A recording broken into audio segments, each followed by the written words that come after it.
rutahizamu ikipe y'igihugu y'u Rwanda Amavubi Nshuti Innocent yatandukanye na Sabail FK muri Azerbaijan yerekeza muri Esperance Sportive des Arzis yo muri Tunisia. Kuri uwa gatanu tariki 25 Nyakanga 2025 nibwo Esperance Sportive des Arzis yahaye ikaze Nshuti Innocent, umwe mu bakinyi yifuza kuzagenderaho mu mwaka utaha w'imikino wa 2025-2026.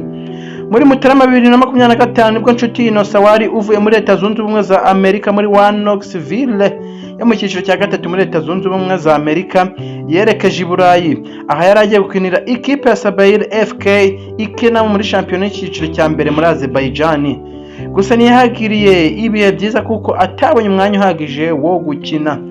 Nyuma yo gutanga iyi kipe ya Sabail FK yamaze gutangazwa nk'umukinnyi mushya wa Esperance Sportive des Arzis yo mu cyiciro cya mbere muri Tunisia, aho yashyize umukono ku masezerano y'imyaka 2.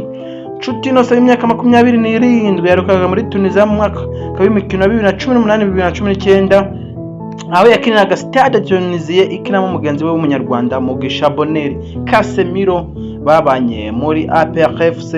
Muri iki gihugu kandi asanzwe undi munyarwanda babanye mu ikipe y'ingabo z'igihugu z'u Rwanda Ishimwe Aniseti ukinira Olympique de Beja.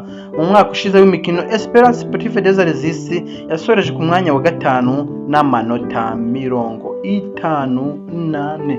Komeza bane natwe turabakunanye de Adalbert Topa, niba yo gukora follow, subscribe n'ibindi muratandukanye.